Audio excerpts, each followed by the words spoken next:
Amen.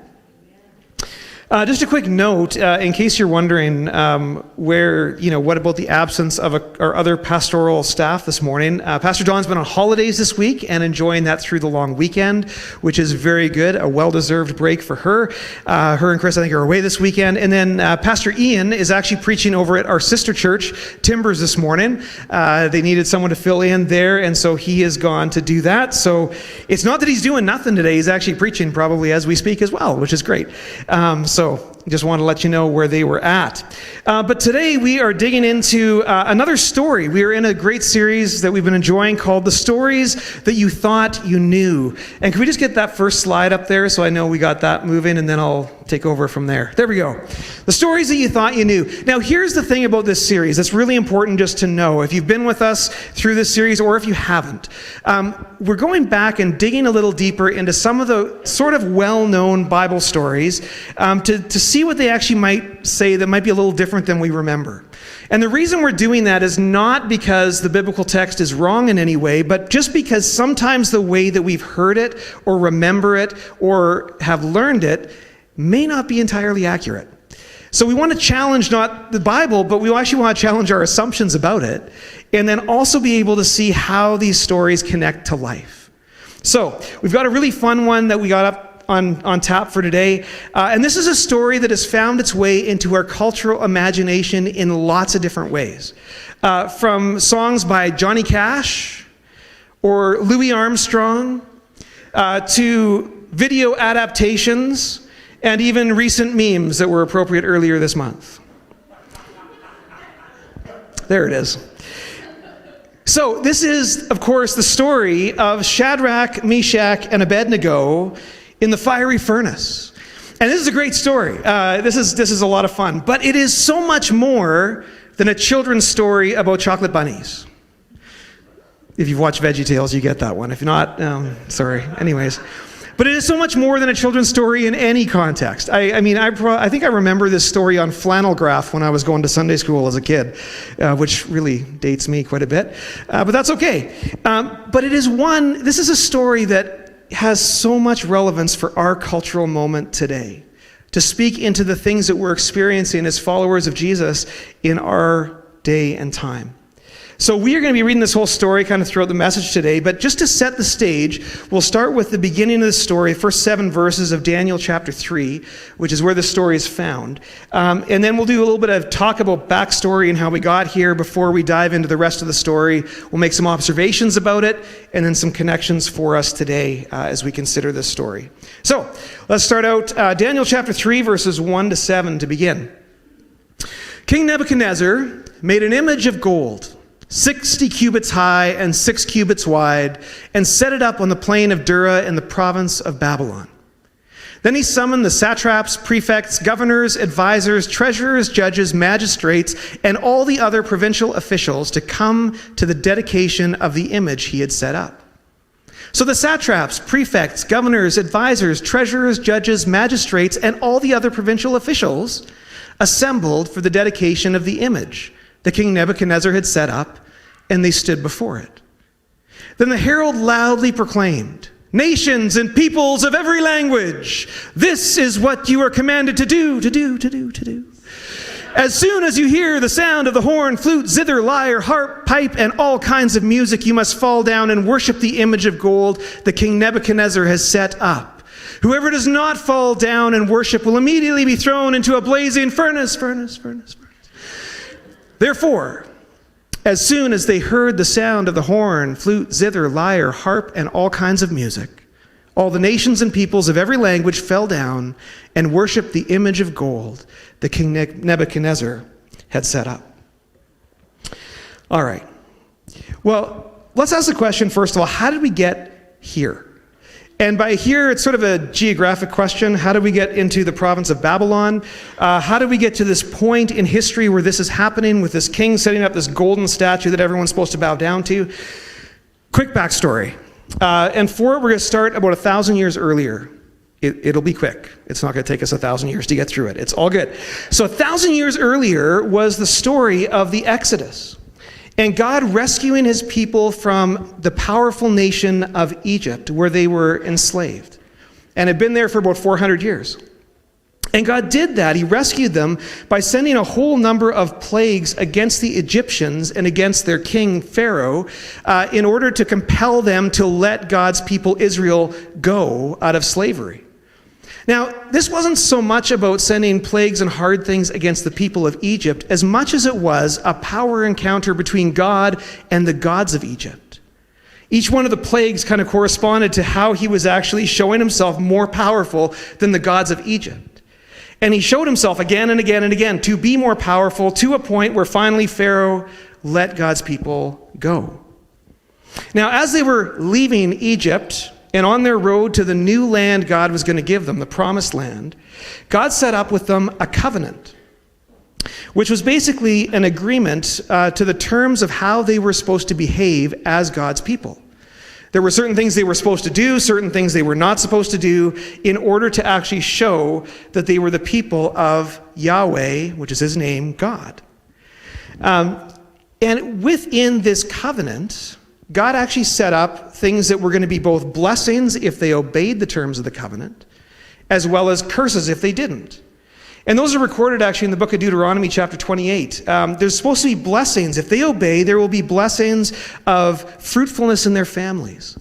There'll be blessings of rain and good crops for them. There's going to be blessings of safety and productivity in their cities. There's going to be blessings of rest from their enemies all around them if they'll follow the terms of the covenant. On the flip side of that, of course, there were also curses. And if you read the list, it's almost like the exact opposite of the blessings that God will bring about if they choose not to follow the terms of the covenant. Now, at the end of this, in Deuteronomy 30, God gives them the imperative with these things all before you, blessings and curses, all of it's laid out in front of you, people, choose life. That's God's call to them. Don't go down the road of choosing the things that are going to lead to curses and discipline and problems for you. Choose life so that you'll actually live in the land. Because the final kind of stage of discipline would be that God would kick them out of the land and send them away into exile in other nations. And as God puts this before his people, this choice between life and death, they're all on board and they say, woohoo! Yeah, we're in. We choose life. Let's go, Lord. It's all good. Now, if you've read the story, you know how this goes. We've been talking about this over the last few months too, the time of the judges that come after they take the promised land, and then the time of the kings, and we consistently see and repeatedly see God's people fail to uphold the terms of the covenant with God. And so he brings discipline to try and get them back on track. He does what he said he would do in the covenant, even sending prophets to try and tell his people, turn it around. You guys are headed for disaster. Turn around. Come back to me. And consistently, they don't listen. Which ultimately, of course, leads them to exile. And this is how it's recorded in a couple different places about the reason why they were actually sent out when they were. So the book of 2 Kings is one, book of 2 Chronicles is another, where it kind of records for us what was it that actually led to their exile. And this is what it says. This is 2 Kings chapter 17. All this took place, them being sent off into exile and discipline, because the Israelites had sinned against the Lord their God, who had brought them up out of Egypt from under the power of Pharaoh, king of Egypt. They worshipped other gods and followed the practices of the nations the Lord had driven out before them, as well as the practices that the kings of Israel had introduced. They did wicked things that aroused the Lord's anger. They worshipped idols, though the Lord had said, "You shall not do this." The Lord warned Israel and Judah through all his prophets and seers, "Turn from your evil ways. Observe my commands and decrees in accordance with the entire law that I commanded your ancestors to obey, and that I delivered to you through my servants the prophets." But they would not listen, and were as stiff-necked as their ancestors who did not trust in the Lord their God. So the Lord was very angry with Israel and removed them from his presence. Only the tribe of Judah was left, and even Judah did not keep the commands of the Lord their God. They followed the practices Israel had introduced. Therefore the Lord rejected all the people of Israel. He afflicted them and gave them into the hands of plunderers until he thrust them from his presence. And he did it in a couple stages. Israel was first, the northern tribes of Israel, the 10 northern tribes, were taken away by the Assyrians around 730 BC. And then Judah was taken away to Babylon in about 605, and then again in 597 BC. They did it in two waves, took a little bit of a sampling of the people, and then they came in and wiped them out in 597. And so, the four kind of guys who are in these stories in the book of Daniel, Daniel, Shadrach, Meshach, and Abednego, were all part of that second wave, or first wave of Judah being taken away into Babylon. And they got to travel a long trek to exile, about 1,000 kilometers. And this is the presumed route they would have taken on the map from Jerusalem. And then you go up towards Aleppo and then follow the Euphrates River all the way down to Babylon, so you're not crossing the desert to get there. That's a long walk, just saying. And as they got there, they started being assimilated into Babylonian culture, given new names. You know, Shadrach, Meshach, and Abednego are not their Hebrew names. Those are Babylonian names for Hananiah, Mishael, and Azariah, which were their Hebrew names. Daniel keeps getting referred to by his Hebrew name, actually, incidentally, through the book of Daniel, which is interesting. But Shadrach, Meshach, and Abednego, not so much. They had to learn a new language.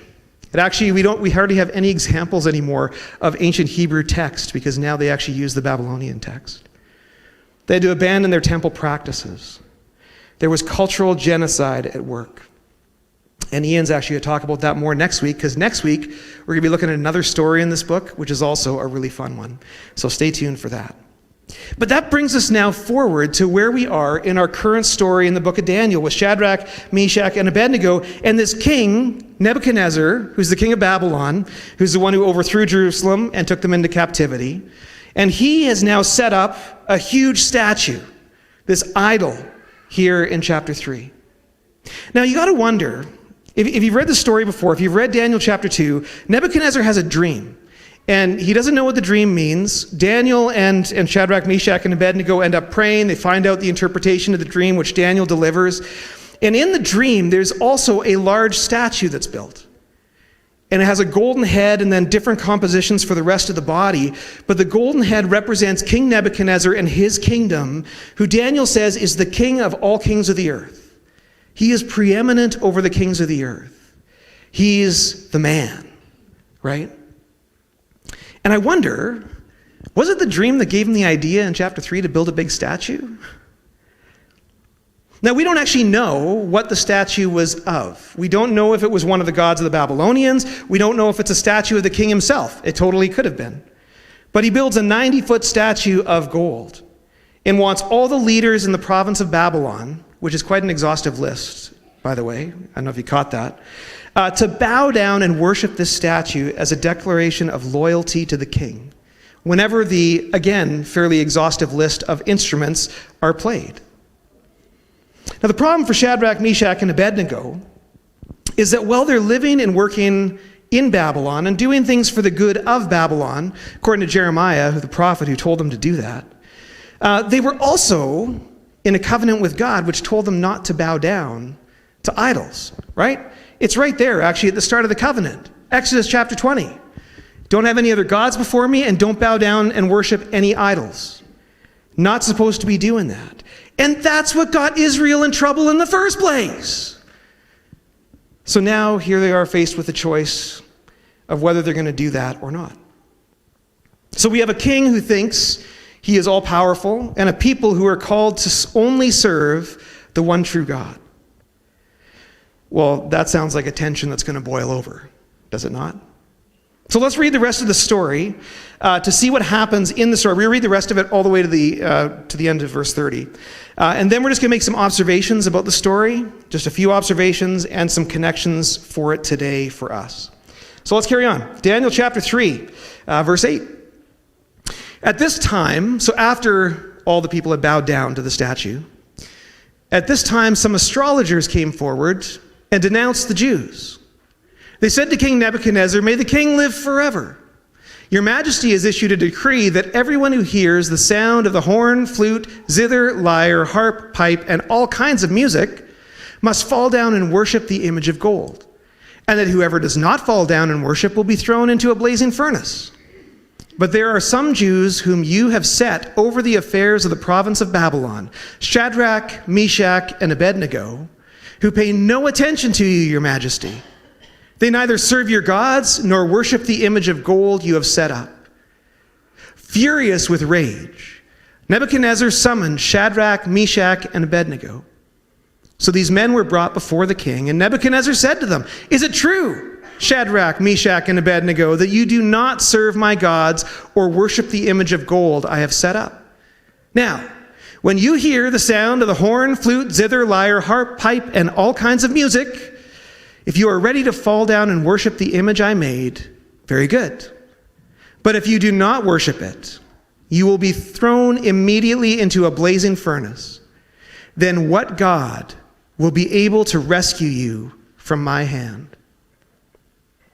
Shadrach, Meshach, and Abednego replied to him, "King Nebuchadnezzar, we don't need to defend ourselves before you in this matter. If we're thrown into the blazing furnace, the God we serve is able to deliver us from it, and he will deliver us from your majesty's hand. But even if he does not, we want you to know, your majesty, that we will not serve your gods or worship the image of gold you have set up." Then Nebuchadnezzar was furious with Shadrach, Meshach, and Abednego, and his attitude toward them changed. He ordered the furnace heated 7 times hotter than usual, and commanded some of the strongest soldiers in his army to tie up Shadrach, Meshach, and Abednego and throw them into the blazing furnace. So these men, wearing their robes, trousers, turbans, and other clothes, were bound and thrown into the blazing furnace. The king's command was so urgent and the furnace so hot that the flames of the fire killed the soldiers who took up Shadrach, Meshach, and Abednego. And these 3 men, firmly tied, fell into the blazing furnace. Then King Nebuchadnezzar leaped to his feet in amazement and asked his advisors, "Weren't there 3 men that we tied up and threw into the fire?" They replied, "Certainly, your majesty." He said, "Look, I see 4 men walking around in the fire, unbound and unharmed, and the 4th looks like a son of the gods." Nebuchadnezzar then approached the opening of the blazing furnace and shouted, "Shadrach, Meshach, and Abednego, servants of the Most High God, come out, come here." So Shadrach, Meshach, and Abednego came out of the fire. And the satraps, prefects, governors, and royal advisors crowded around them. They saw that the fire had not harmed their bodies, nor was there a hair of their heads singed. Their robes were not scorched, and there was no smell of fire on them. And Nebuchadnezzar said, "Praise be to the God of Shadrach, Meshach, and Abednego, who has sent his angel and rescued his servants. They trusted in him and defied the king's command and were willing to give up their lives rather than serve or worship any god except their own God. Therefore, I decree that the people of any nation or language who say anything against the God of Shadrach, Meshach, and Abednego be cut into pieces and their houses be turned into piles of rubble, for no other God can save in this way." Then the king promoted Shadrach, Meshach, and Abednego in the province of Babylon. Wow. Isn't that a great story? So let's make a few observations about what we've just read. And they kind of center around King Nebuchadnezzar, Shadrach, Meshach, and Abednego, and then the outcome of what happens. So first of all, we have the king. The king who is convinced of his absolute power. One of the interesting pieces in this story is to notice the repeated patterns that happen throughout it, right? We kind of commented on that already. This whole idea of the whole list of all the officials that were present and who had to bow down, and then who did or didn't bow down, like this whole list that gets repeated. And then it gets repeated with all the instruments, right? All these instruments that will play, at which time everyone who has been listed will bow down. Which really is a literary device for 2 reasons. One, to build tension in the story, and also to show how normal it would seem to yield to the king. Truly, it would have seemed like there was one choice only to be made, and that was to bow down when the instruments played. Nebuchadnezzar, in fact, is so self-assured of his absolute power that he makes an incredible statement in verse 15.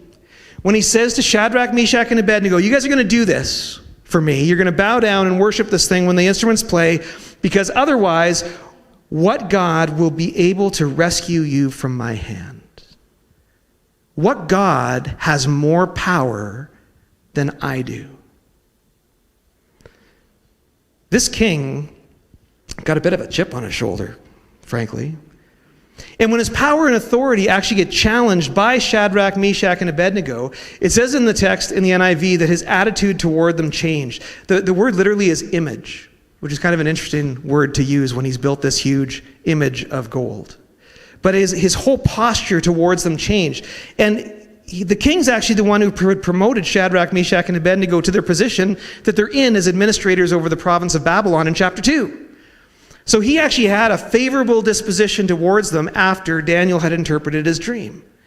But now it's moved from that favor to total fury because of their disloyalty towards him and their questioning of his power. And it seems to me that the intensity of his hatred is actually reflected in the intensity of the heat of the furnace. That he gets them to crank it up to 7 times hotter than what it would have been. Do you ever wonder why there was a furnace there? Like, just seriously, do you ever ask the question, why was there a furnace? Not like the furnace in your house, or heat pump if you decide to go that way. Very different kind of furnace. Likely, this furnace was there for actually casting the metal for the statue, to build this thing.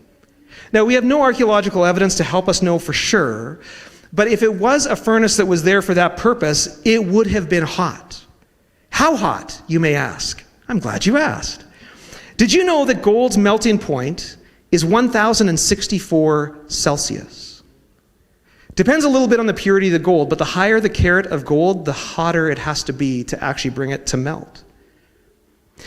Which, incidentally, if you don't know the conversion off the top of your head, that's about 1,965 degrees Fahrenheit, which is a fair bit hotter than my oven gets. So if you were to do, these days, work in this kind of metal with this kind of fire, this is the kind of protective gear you'd likely be wearing. Right? Something with reflective on the outside, insulated on the inside to help to protect you from that kind of heat. Just by contrast, and this may be a little off, but a cremation oven is set for between 1,400 and 1,800 degrees Fahrenheit.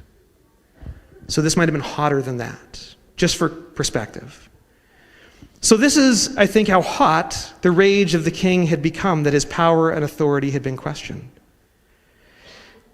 Now, interestingly, if you kind of follow the narrative arc through the book of Daniel, you see that King Nebuchadnezzar was actually on quite a journey with God of his own. Chapter 2, he has this dream when God kind of shows up to him, and actually in the dream and the interpretation of the dream, God states his own authority as the one who's given the power to Nebuchadnezzar that he has. Here in chapter 3, God's going to show Nebuchadnezzar the power that he has as he makes sure his servants stay safe in the fire. And in chapter 4, Nebuchadnezzar's actually going to bring himself down in humility before God and declare that God is truly God and Nebuchadnezzar is not. So that's the little observation about the king and his journey in this story.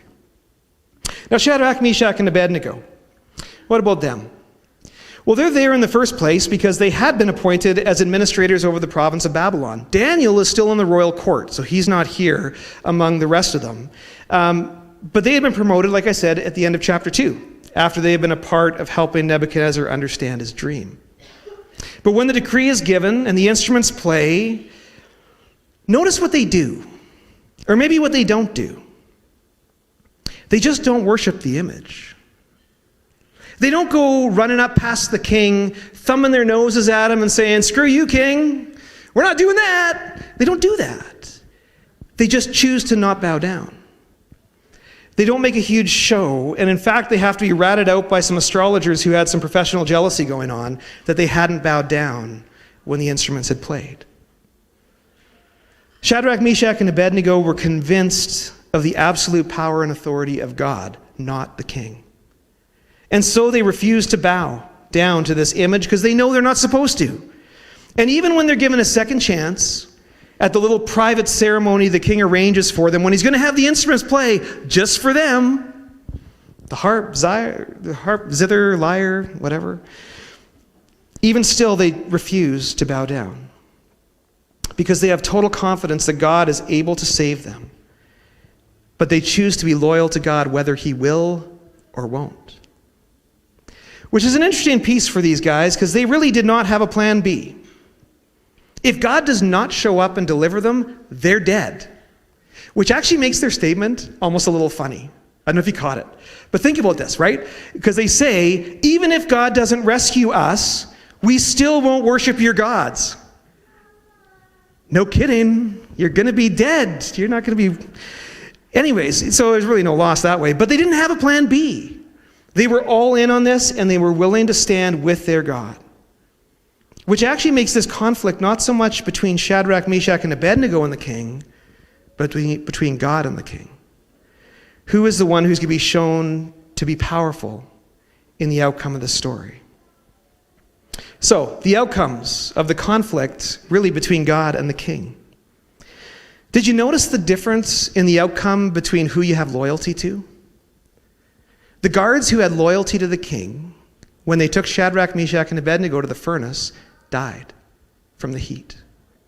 The ones who were loyal to King Nebuchadnezzar didn't survive, and the ones that were loyal to God are unharmed by the fire in the furnace. Protected by the fourth man in the fire, which, by the way, is the Johnny Cash song. It's about the fourth man in the fire. I don't know if you knew that. Anyways, I was listening to it this week. It's kind of a fun song. Anyways. So who was the fourth man that was in the fire? Was it an angel? Was it God's manifest presence, which often gets talked to about as the angel of the Lord in the Old Testament? Was it Jesus, because God's beyond time, so did he come back and show up there? Well, honestly, we're not precisely sure. And one of the reasons we're not precisely sure is that the only observations about there being a fourth man in the fire are given to us by a pagan king who was probably not a Hebrew theologian. So he sees him and says he looks like he's one of the sons of the gods. And then later he refers to him as an angel. But what we do know is that God was present with them in some way in the fire to protect them. So loyalty to God ends up saving Shadrach, Meshach, and Abednego, while loyalty to Nebuchadnezzar ends up killing the soldiers who were exposed to the fire. And the outcome for Nebuchadnezzar, who sees God's power on display, is that he decrees that nobody can speak against the God of Shadrach, Meshach, and Abednego, and then he promotes them again. They're going to be so high in the government by the end of this whole thing. Anyways. But notice that he stops short of actual personal devotion to God. He declares that it's against the law to say anything against their God, but he doesn't give him his own personal devotion, which is something that God will address in chapter 4. All right, few personal connections for us, and then we'll wrap this whole thing up. First thing we should realize when we read this story, I think, and as we look at the circumstances in which we live today, is that we actually also are living in Babylon. I know, we live in Prince George. I'm not that, out there. But really, in terms of the character of what Babylon represents throughout the Bible, we actually are currently living in Babylon. Because Babylon represents for us, right from the time of the Tower of Babel that was built back in the book of Genesis, when it was built as a way for people to try and reach out to become God for themselves, to the kind of Babylon that King Nebuchadnezzar ruled, where he saw himself as being above the gods, to the Babylon we see in the book of Revelation, who is characterized by all sorts of evil activity and sees themselves as a city apart from God. This is really the character of Babylon. And I think it's fair to say that as our culture or society attempts to become God for ourselves, we are living in Babylon. It's the same kind of circumstances that we see present today.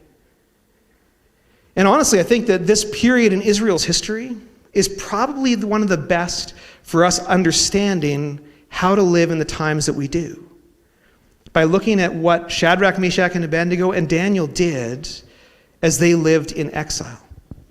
Because today, too, we live with some of the same kind of conditions as they lived with in exile. Having a minority view. The way that we see the world as followers of Jesus with the kingdom of God is very different than the way the world around us says things are true. There's pressures today also, like there was for Shadrach, Meshach, and Abednego, to assimilate into the culture.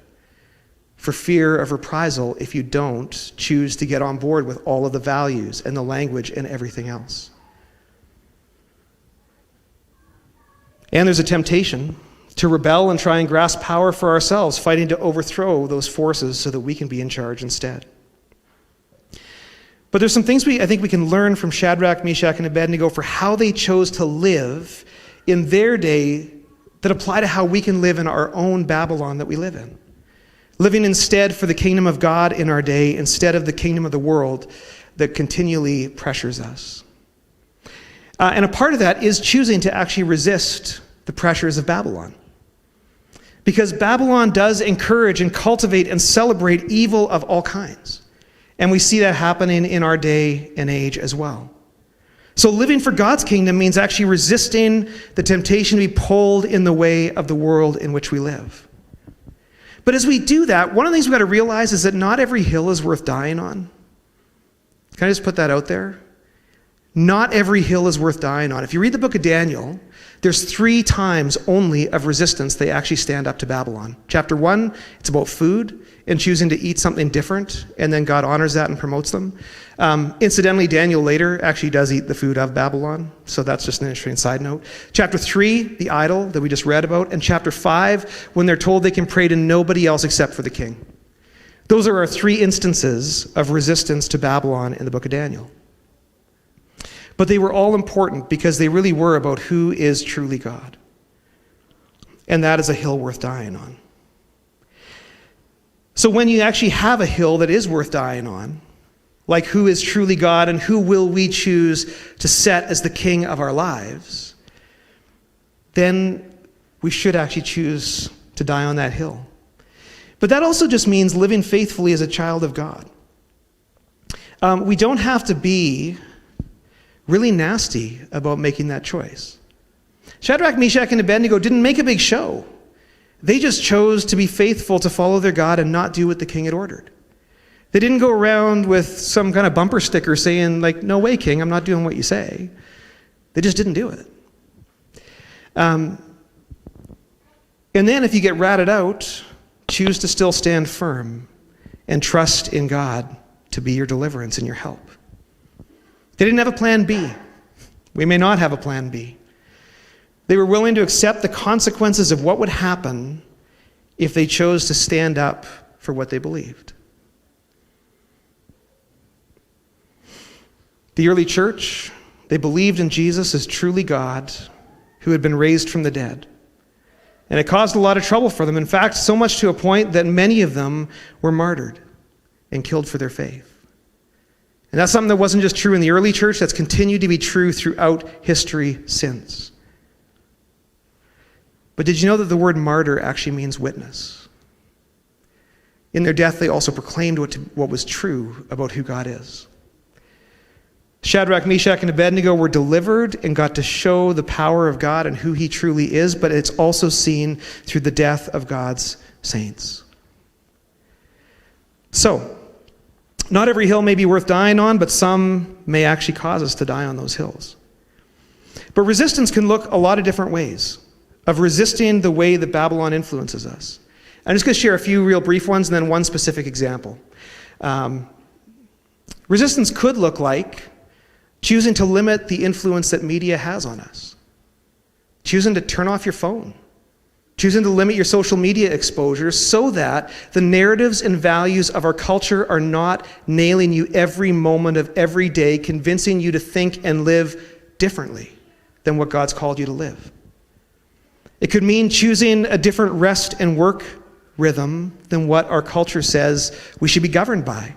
Whether our culture is telling you that you need to be so busy all the time that the only answer we ever give when someone asks, "How you doing?" "Keeping busy." When God actually tells us that we should have rhythms of rest. So choosing to have a different rhythm than what the world tells me I have to have. Maybe not giving in to the story that I always need to have more stuff and choosing to live with a little bit less. Or choosing to confess our failings and choosing to forgive people who do things that hurt us rather than living with offense against everybody. Those are all ways of actually resisting the narratives and the kind of things that are coming to us as we live here in Babylon. But I want to share a specific example. And it refers actually to how Babylon is spoken about in the book of Revelation, chapters 17 and 18. Because Babylon is talked about as a place that trades in all kinds of goods, the buying and selling of all kinds of goods, which, I mean, we can feel the connection there with our own world, with the whole thing about consumerism and materialism and all that. Very relatable. But I just want to read you quickly the list of goods that are sold in Babylon. And this is what it says in Revelation chapter 18, verses 12 and 13. They had cargoes of gold, silver, precious stones and pearls, fine linen, purple, silk, and scarlet cloth, every sort of citron wood, and articles of every kind made of ivory, costly wood, bronze, iron, and marble. Cargoes of cinnamon and spice, of incense, myrrh, and frankincense, of wine and olive oil, of fine flour and wheat, cattle and sheep, horses and carriages. Babylon has it all. And human beings sold as slaves. They sell it all. Even to the point of dehumanizing people so that they're traded as commodities rather than valued as image bearers of our living God.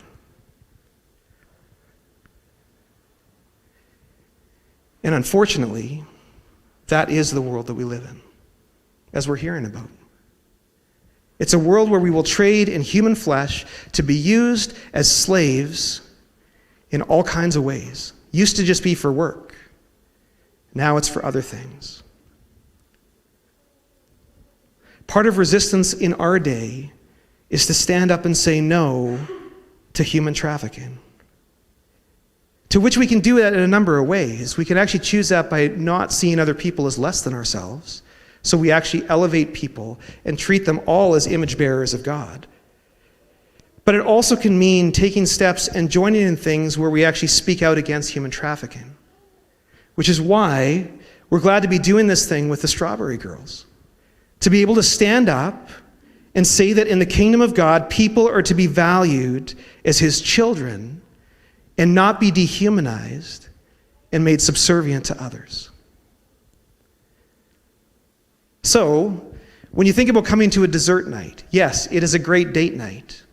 And it's also about joining the resistance and standing for the values of the kingdom of God instead of choosing to just be a part of where our world says we should go.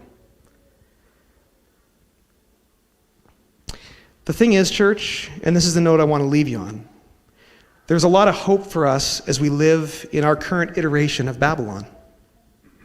There's hope because one of the things that Daniel actually shows us again and again and again is that God is in control despite present appearances.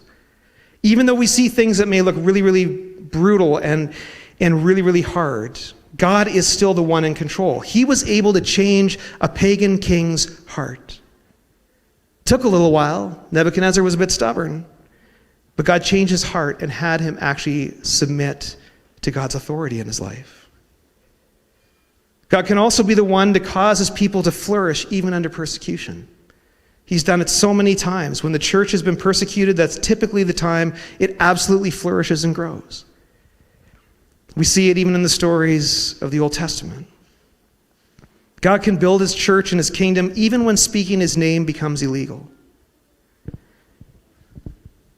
And finally, our God's kingdom is so much greater than the kingdom of the world. So we can have confidence as we wholeheartedly follow him.